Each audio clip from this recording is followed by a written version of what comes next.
এই যে সচিবালয়ে যে আগুনটা লেগেছে এটাকে সম্পূর্ণ আওয়ামী লীগের ফেসিবাদের একটা পরিকল্পনার অংশ হিসেবে মনে হচ্ছে। কারণ ফেসিবাদ বাংলাদেশ থেকে এখনো যায়নি। বাংলাদেশ থেকে শেখ হাসিনা পালিয়ে গিয়েছে, কিন্তু শেখ হাসিনার প্রেতাত্মারা এখনো বাংলাদেশে বিচরণ করছে। আপনি দেখতে পাচ্ছেন যে গতকালকের বাংলাদেশে ক্রিসমাস ডে উপলক্ষে বন্ধ ছিল এবং আমাদের একজন তরুণ উপদেষ্টা সম্ভবত আসিফ মাহমুদ ভুইয়া তিনি ঢাকা শহর থেকে অন্য আরেকটি শহরে একটি প্রোগ্রামে গিয়েছেন। সেই অবস্থায় ডেটটা এমনভাবে চুজ করা হয়েছে যেই ডেটটাতে নির্জন থাকবে ঢাকা শহর, এই জায়গার মন্ত্রণালয়ের দায়িত্বপ্রাপ্ত ব্যক্তিরাও থাকবে একটু বাহিরে।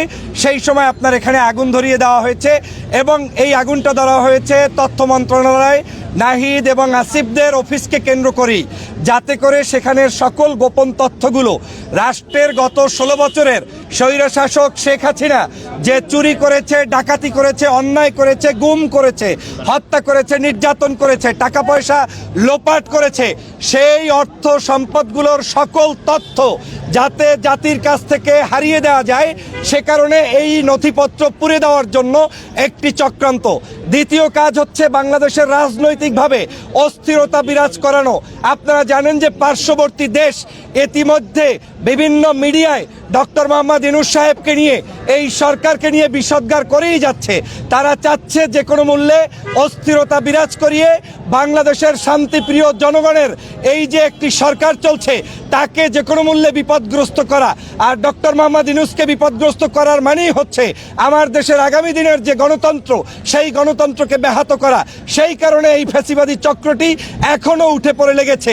আপনারা জানেন গতকালকের ফায়ার সার্ভিসের এই যে মধ্যরাতে ভোর রাতে ফায়ার সার্ভিসের কর্মীরা যখন আগুন নিবানোর জন্য এসেছে, তখন সেই ফায়ার সার্ভিসের একজন চৌকস কর্মীকে, যিনি একজন দেশপ্রেমিক, যিনি অনেক তাড়াহুড়া করে এই আগুন নিয়ন্ত্রণের চেষ্টা করেছেন, তাকে ট্রাক ড্রাইভারের মাধ্যমে পিষে তারপরে হত্যা করা হয়েছে।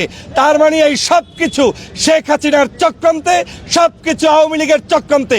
আমরা বারবার সরকারকে হুঁশিয়ার করে বলার চেষ্টা করেছি, বাংলাদেশের এই শেখ হাসিনার প্রেতাত্মাদেরকে নিয়ে, ষড়যন্ত্রবাজদের নিয়ে আপনারা সরকার চালাতে কখনোই পারবেন না। সবার আগে বাংলাদেশে দরকার ছিল ফ্যাসিবাদের এই পতনের পরে 5 তারিখের পরে ছাত্র জনতার নেতৃত্বে, দেশপ্রেমিক মানুষের নেতৃত্বে যারা আওয়ামী লীগ দোসরদের বিরোধিতা করে, সে যে দলের হোক, যে মতের হোক, যে আদর্শের হোক, তাদেরকে নিয়ে ঐক্যবদ্ধভাবে স্পেশাল পুলিশ সিকিউরিটি নিয়োগ দেয়া। কিন্তু এখন পর্যন্ত আমরা সেই রকম বড় কোনো পরিবর্তন দেখি নাই।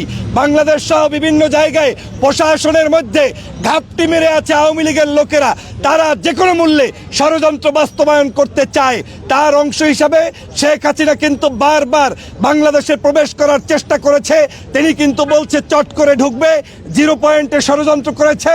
এক বাক্যে বলতে গেলে বাংলাদেশে এখন যা হচ্ছে সব কিছুতে শেখ হাসিনা, আওয়ামী লীগের দোসররা জড়িত। দৃষ্টান্তমূলক শাস্তি দাবি করছি, গ্রেপ্তার দাবি করছি। বাংলাদেশের সবাইকে জাতীয় ঐক্যমত গঠনের আহ্বান জানাচ্ছি। আর আমি এই সরকারকে আহ্বান করব, যদি আজকের এই ফ্যাসিবাদের কবল থেকে রক্ষা পেতে হয়, আওয়ামী বিরোধী শক্তিশালী ইমেজ যাদের আছে, যারা কোনো অবস্থায় আওয়ামী লীগের সাথে কম্প্রোমাইজ করবে না, তাদেরকে আপনার নিয়োগ দিয়ে প্রত্যেকটি পদে পদে দেশপ্রেমিক নাগরিকদেরকে নিয়োগ দিতে হবে। তারপরেই আপনি সুরক্ষিত থাকবেন। না হয় সচিবালয়ের মতো একটি জায়গা আপনি দেখেন পুরে ছাই করে ফেলেছে আজকের এই বাংলাদেশে, এটা কখনোই কল্পনা করা যায় না। আমাদেরকে মনে রাখতে হবে বর্তমানের এই ফ্যাসিবাদের দোসররা যে কোনো মূল্যে ডক্টর মোহাম্মদ ইউনূস তাকে যদি অপমান করতে পারে, এই সরকারকে অপমান করতে পারে, তাহলেই কিন্তু বাংলাদেশকে আবার তারা আরেকটি খাদের ভিতরে নিমজ্জিত করতে পারে। সেই ষড়যন্ত্র তারা অব্যাহত রাখছে। আমি অনুরোধ করব, যে কোনো মূল্যে বাংলাদেশের এই ধরনের তালবাহনা বন্ধ করুন, পীড়িত করা বন্ধ করুন। আওয়ামী লীগের কোনো ব্যক্তিকে যেখানে পাবেন যারা দেশ বিরোধী ষড়যন্ত্রকারী, তাদেরকে অতি সত্বর গ্রেপ্তার করুন।